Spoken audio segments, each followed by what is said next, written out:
Hey guys, I'm back. Sorry. Anyways, so we're going to be reviewing episodes 3 and 4 of season 4 of The Bear. And then we'll review the rest of the season, and then I will do a video just about Sid Carmi. Sid Carmi in the Big 2-5. Sid Carmi in the Big 2025 is wild, and you guys always doubt me. People call me delusional in the comments. People say I'm crazy. I'm not crazy, you're crazy, and you need to be sent to the psych ward. Okay, so let's start off with episode 3, which is called Scallops. I'm just going to be walking through it. In the intro to this episode, 30 seconds in, we have a scene of Sid making the scallop, her famous scallop, and the whole scene, I talked about this in the last video, is washed in this gorgeous blue and pink lighting, and it kind of fades in and out between blue and pink, like Aurora. It's beautiful. I'm sorry, I feel like an IT person. Then I'm going to take you to the next window. So you're just going to want to click over here. Okay. So basically then Sydney has a convo with Carm. Actually, she doesn't really have a convo. She just asks, I'm so sorry. She asks him to taste her scallop. That sounds way more inappropriate than it is. And he says, it's perfect. It's delicious. It's perfect. So it's alright? It's better than perfect. Put it up. Yes, thanks.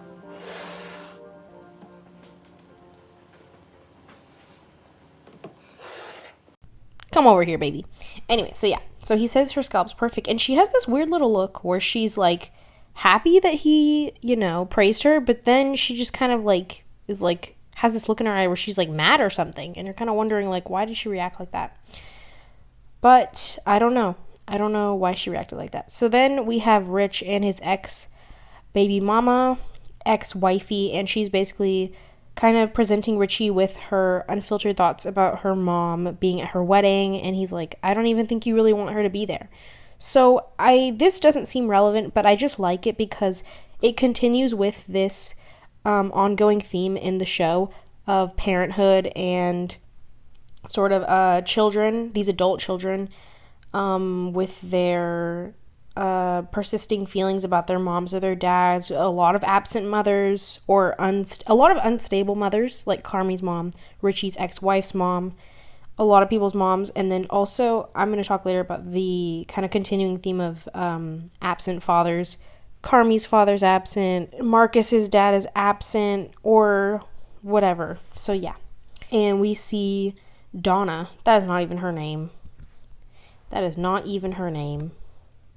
Wait a minute, Dee Dee. Maybe her name is Donna. Whatever. We see Dee Dee, Carmen's mother, and she's smoking, and we learn later that she's actually sort of a side hustler realtor, and she's trying to sell Uncle Jay's house, Uncle Jamal's house. So then we have a scene where Uncle Jay, Unc,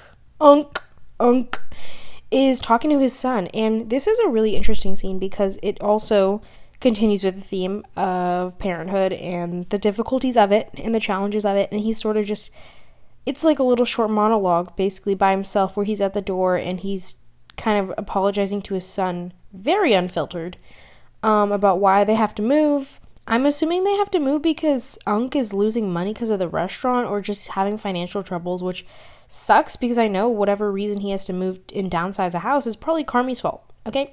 So in any given situation, you can just blame everything on Carmen, okay? So just if anything's going wrong in your life, in real life, just blame it on Carmi. Okay, so basically Unc is talking to his son. I do think it's interesting that we never get to see what his son looks like. Continuing with the episode called Scallop. Also, I just want to say, on my first video, oh my god, I'm so sorry. It took me 7 times to upload it because it kept saying, like, Soubise copyright strike. And I was like, what the hell is Soubise? I don't know what that is. I was like, I know that's a food. And I was like, what the hell is Soubise? Like, they're copywriting me for one clip of the food. And then I realized that Soubise is the name of the second episode and that they were copywriting me for the whole episode. So I have no idea how I'm going to edit this video, but you're going to have to watch whatever kind of clips you have to watch so that I don't get striked by YouTube 500 times. So it is what it is. It is what it is. Okay. So the white man is trying to connive and trick Ibra and shackle him. Then we see Carm washing his hands. Okay, I don't know what's happening. Then we see a clip where Carm and Marcus talk, and Marcus is telling Carm, like, I don't know if I want to go see my dad. He reached out to me because we know that Marcus's mom recently passed away, so maybe his dad is reaching out again because he's kind of remembers that he has a son. As any classic parent would, that's kind of a classic absent parent, move, right? It's a birthday, it's Christmas, it's Halloween. Oh, wait, shit, I have a kid. Then they remember. So, it's just kind of a classic buzzword. So, yeah, kind of a good reminder. Okay, so then Carm gives pretty much no advice because he's not good at giving advice. So, if you ever have an issue, make sure to blame it on Carm, and then also don't ask Carm for help because he won't help. He will just give you zero good advice. Then Uncle Jay and Dee Dee Donna talk about nothing. I don't know if there's something romantic going on between them. If so, like, gross, ew. There's some comedy bits. Sorry. I don't know. There's some pictures of Jell-O. I don't know what's going on. And we see the food critic again. Basically the knockoff Ratatouille guy. I don't know. Oh my gosh, guys. I'm going to be talking heavy about Richie and the white girl, Jessica. And I know what you're thinking. Who the hell is Jessica? What the hell, right? But Jessica is the girl from the fancy ever restaurant that Richie brought in. And I think something's going to happen between them. Okay, I'm sorry. Okay, so then Carm stands in front of the freezer and reminisces. Shut the fuck up and get the fuck out of here, please. Oh, yeah, I'll get you the fuck out of here, Donna. What the fuck did you just say? What the fuck did you just say? Nothing. Richie, what the fuck did you say? Yo, cause I don't understand why you can't just let something good happen for once in your fucking life. What the fuck is mad at you? Are you fucking kidding me? No, I'm not fucking kidding you right now. Someone's gotta tell you this shit. Fuck you. Fuck yeah, fuck me. Here we go. Yeah, okay, you and that shit now. Oh my gosh. Okay, so this is basically the biggest thing that happens this episode. So we're going to be talking about Carmy and Claire Bear. So here's the thing about Claire Bear. So basically what happens is Carm gets on the L train, whatever it's called. I don't know what they call it in Chicago. Here it's the BART. Okay, I don't know what they call it there. But Carm gets on the train and then he runs off and he runs through 50 streets like Tom Cruise, okay? And he goes to see Claire Bear to go, holy shit, he goes to apologize to her because he feels bad that he basically locked himself in the freezer, chastised her, and then ghosted her, right? So it's this crazy Tom Cruise Mission Impossible scene. He's running through the Chicago streets. He gets to Claire. Now, I want to preface, this scene is what made me like Claire, and I know what you're thinking. Soraya, you've been hating on Claire for 5 years. I know that. But I have forgiven her, okay? Because she was always painted in this sort of manic pixie dream girl type haze. And I was like, she's annoying. Like, get her off the screen, right? Sorry. But you know what? This scene humanized her, and I'll tell you why. So basically, if you haven't seen the episode, and also there's going to be spoilers for all of these videos because I'm breaking down every detail. So I'll just sort of give you a play-by-play. So Carm knocks on the door, and Fac's brother answers. So this is like one of the fat guys, right? Oh my god, play on play, fat guys. Anyways, so he answered the door. He's like, dude, what are you doing here? Yada, yada, yada, whatever, right? So basically, one of the Fac brothers, the less funny one, the slimmer one, the skinnier one, the skinty one, the scunty one, he answers the door, and he's like, yo. So he's basically dating Claire's roommate, and that's why he's at the apartment in the first place, whatever. So Claire comes out eventually, and I'll tell you why this scene changed Claire for me. So everyone knows that, like, a guy ghosting you or a guy doing you dirty, that's like a common womanhood experience. Like, that is going to happen to you probably in high school 50 times. It'll happen to you in college hella times. You'll probably be traumatized hardcore in college. And it will continue to happen to you, guys screwing you over. So when I saw this scene, I was like, at the end of the day, Claire is just a girl who dated her high school crush and then got ghosted. Imagine liking a guy in high school, right? The quiet, sensitive dude, and then he becomes a master chef. He basically becomes Gordon Ramsay. So you're like, wow, that is really sexy, right? And you finally score him. Not that, like, Carmy is necessarily a bigger catch than Claire. I actually think they're kind of equal. Like, she's a good catch, too. All of his family constantly, like, praises Claire. But you finally get the man of your dreams, basically.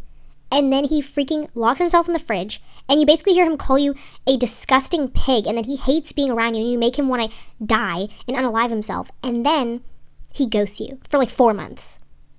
And then he shows up at your door. You would be rightfully upset. And she doesn't even yell or scream at him or curse him out. She's very calm this whole time. And I'll also explain, like, some other stuff. But yeah, so this basically humanized Claire for me. So I'm not Claire's number one hater anymore. I'm probably her 5th hater. Maybe her 6th instead of her number 1. Right, There's levels to this. So, yeah, I don't hate Claire anymore, but I still don't think that they are right for each other just because the chemistry is not, where it should be. If they were to be together, I would want the chemistry to be like hitting every second, but instead it's just sort of subpar chemistry. It's just sort of like they're cute together, but it's whatever, right? They're kind of the couple in the Disneyland, the line for the Cars ride at Disneyland. You're kind of like, they're cute, but like, get away from me. So it's that type of beat. So basically in the scene, Carmi spends 5 minutes trying to say, I'm sorry. He goes like, because he has that stutter, right? He has that stutter. Did I stutter, right? Stanley, The Office. And he basically is like, Claire, like, I'm sorry, right? Claire basically shuts the door on him and she's like, okay, I just need to get something. But really what she does when she goes back inside the apartment is she collects herself. So this is great emotional regulation, guys. Claire has been to therapy. She's a doctor, an MD, a professional Grey's Anatomy specialist, and she knows how to regulate her emotions. Let's give a girl the applause. Then they sit, they talk, they have it out, and we gotta have it out. What is that from? We gotta have it out. I don't know what that's from. But anyways, you can comment down below what that's from.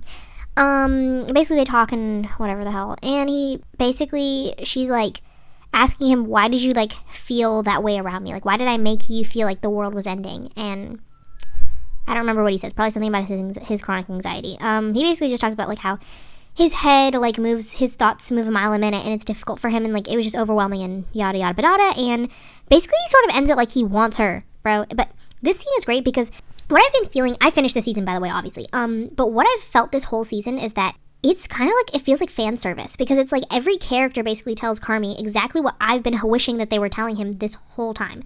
It's like if the first 3 seasons lacked communication, like every show does, because they never, in every TV show, right, it's not real life, so they don't say what actually should be said, they don't actually solve things, and talk it out and say how they actually feel. They just hold it all in so that you can kind of be left on a cliffhanger and you have to wait till the next season. But this season, everyone, we gotta have it out, right? Everyone says everything. So it was just great. And basically Claire says, like, admits, like, I think what we had could have been incredible. Like, they don't leave off on bad terms. They're basically now just reconciling. And then I think he almost says that he loves her. Or actually, no, he does say it. He says, I love you. I loved you. He says that during their combo. And I was like, damn. Right? So I was like, okay, slay. Like, house boots down, eat up. Then he calls Petey. We love Pete, which is Sugar's man. He calls her to change. Guys. Okay, once you've seen the whole season, it all adds up. Okay, so originally, right, when I saw this scene, he basically just says, Pete, I need you to change something in the agreement. But when you see the finale, spoiler alert, you don't want to be spoiled for the finale, so I won't tell you what happens. But yeah, let's move on to episode 4. We gotta speed through this, guys. Let's move on to episode 4. So, sorry, my Hulu's loading up. It's loading up. So holy shish kebabs. Okay, oh, Jesus Christ. Okay. So in episode 4, it starts off, okay, this episode is not as interesting. I still liked it, but it was not as interesting.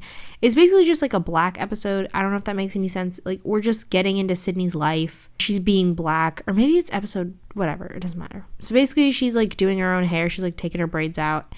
And then she goes to see, that annoying white man that we all hate with the glasses, and he shows her, actually this is a great scene, he shows her the restaurant, but it's not done being renovated, and he's basically taking her through it, and he's like, oh, like, we can do whatever and all this stuff, and he kind of does all these microaggressions at her, but like unassuming, like he's not meaning to do it. Like when he assumes that he doesn't even know how long her hair appointment will take, he's like, oh, like 1-2 hours she'll be here, and she's like trying to say to him, like, she wants to say, dude, I'm black, like, I'm gonna be in the salon for 5-6 hours, right? I'm gonna be there all day. I want to be the only one steering the ship. And I certainly don't want to be one of those guys that hires a woman and everybody else in the kitchen is just guys that look like me, right? Unless that's what you want. No, that is not what I want. Great. Okay, then it's not gonna be. Listen, we got the money, we got the space, let's build this thing. But she's like not even gonna bother telling him, because like he's a white man. He's a white man and he doesn't understand black people. And this is kind of when Sydney realizes, like, it's not going to work. Me and Ben Shapiro, we are not going to work together. Like, this is, like, there's no way in hell this is going to, like, work out when this man just doesn't understand me. And not even her culture, but just, like, people in general. He's just, like, he's awkward and he's, like, weird and he, like, talks too much. And, like, she just knew it was going to work. And she just was very uncomfortable. So yes, basically walks her through the restaurant. So he's giving her this big opportunity, but it's just the ultimate reason that she can't like choose Shapiro is because even though it's a great financial opportunity and like creative opportunity, it's just he's not family. Like she doesn't know him. And like the whole reason that they all love working at the Bear is because they're all a family and they all love each other. Okay, so then Sydney goes to see her hairstylist. This is really nothing that important. I mean, it's good watching Like, it's a good episode. It's just like, it's not anything like relating to the other characters that's like really important for me to talk about. Basically all she does is she's just at the salon all day, and she takes care of this little black girl, which is her hairstylist's daughter, who's 11. Yeah, no, basically I told you guys, it's just the black episode, okay? Yeah, see, nothing important even happened. Okay, so actually because of that, because episode 4 was like not anything relevant to analyzation, anabibation, because it was not relevant, we're actually going to also review episode 5 in this video, and then the next video I will review episodes 6 and 7, and then I will do 8 and 9, and I'll do 10 as its own video because it's the finale and there's a lot to unpack in 10. Okay, so now we're on episode 5, which is called Replicants, if you are curious on the episode titles. And we open up with this scene of another Al-Anon meeting. And yeah, so basically we have some continuity, and we can understand that Carmi is still attending these Alcoholics Anonymous meetings, but it's not for himself. It's for if you've had a family member who was an addict. So that's basically what these meetings are, or whatever the hell. Then Carm actually goes to visit his mother. And then a bunch of nonsense, unimportant stuff. Like, not that it's unimportant, like it's not entertaining. It's just more like it's not important for me to talk about. So we are 15 minutes and 30 seconds into the show exactly. And Tina has this, she kind of basically just clocks Carmi. She clocks his tea. She clocks his tea, and she's like, Carm, you need to stop, you need to calm down on the menu. She's like, if you have one set menu, like, we could probably make it. And she's like, basically says it in like a really kind way. She's like, dude, you're the shit. Like, I respect you. You're an incredible chef, but I do just want to say, you know, just a suggestion, maybe you could chill out on the dishes. Maybe let's not change the menu every 24-hour circuit cycle. Maybe that is a little bit of an, you know, sort of psychopathic thing to do. Maybe that is ruining the restaurant. Maybe that is sort of killing us all inside. And Karma's just like, okay, heard chef, right, in their chef diagnostic dialect. And then Marky Mark in the whatever. Oh my gosh, okay, I'm so excited. So then Luca comes back. If you don't know who Luca is, he's the guy from, I think, the Maze Runner series with the weird eyebrows, except his eyebrows aren't weird anymore. And he's really fine. He's sort of like Carmi in another font, like Carmi if he was British. And he is going to be working with Marky Mark again. I know what you're wondering. If the bear is going bankrupt, how are they going to be able to hire a, you know, Michelin star chef? But they're taking him on as a, not even a sous, as a, I don't know what they call it. It's basically like intern, but like a chef intern. And so you don't have to pay them a lot. A stage, I think is what it's called. So they take Luca on, and I appreciate that because I like when we bring back characters, but like characters that feel relevant, like not for no reason, you know? And then also we get a little scene with Luca and Sydney, and if I weren't such a hardcore Sid Carmi shipper, I also would ship Sydney and Luca because Luca, like I told you, he's like Carmi in another font, right? They have the same type of tattoos. They have the same skill set, except Luca is basically Carmi in another font, just opposite. He's calm. He's like lighthearted. He's like a sweetheart, right? He's always happy, and like he would be perfect for Sydney. I actually have seen a lot of fics of Luca and Sydney, so this is not something I just pulled out of my ass. Okay, so then we see, oh my gosh, more ships, guys. The ships were going crazy this season. We see Jessica and Richie again, but they have a lot more crazy scenes later on. But basically, they have a lot of convos throughout the season where Richie sort of doubts himself or doubts things going on or his own thoughts, and then she sort of reaffirms, like, you're fine, you're not crazy, like, you know, and they have started this little sort of friendship, you know? And it's really sweet. And he tells her things, and at one point he's like, oh, did I tell you too much? And she's like, no, not at all. So they were really sweet together. Okay, so then 28 minutes into the episode, Sugar brings out her baby, her little daughter, Sophie, and Carmi finally gets to meet the baby. I remember, I think I talked about in episode 1 or 2, Carmi was feeling really, really guilty about not seeing his niece, and now he's finally met his niece. Oh, okay, yes, we do get to talk about Sydney and her father. So we learn in the end of episode 5, which is the episode I'm talking about right now, we learn that Sydney's father just had a heart attack. Call Gregory House, call Dr. James Wilson, call Meredith Grey, okay? Call Addison Shepherd, okay? Because ring the alarm, guys. We're in the pit. We're in the ER. It's giving St. Elmer's. That's not even what it's called, but whatever. You get the point what I'm trying to say. Basically, he has a heart attack, and Sydney's like, oh.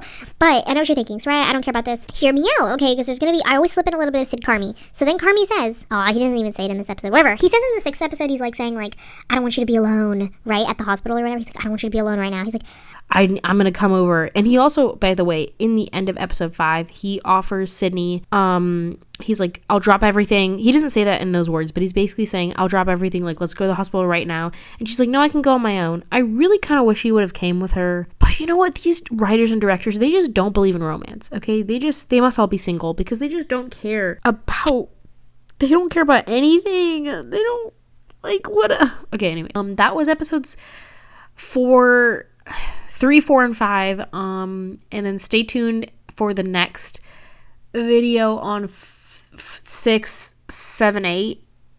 What the hell am I saying? 8, 9, and then I'll do 10, and then I'll do a Sig Army video. Okay, bye. Okay, bye. Bye.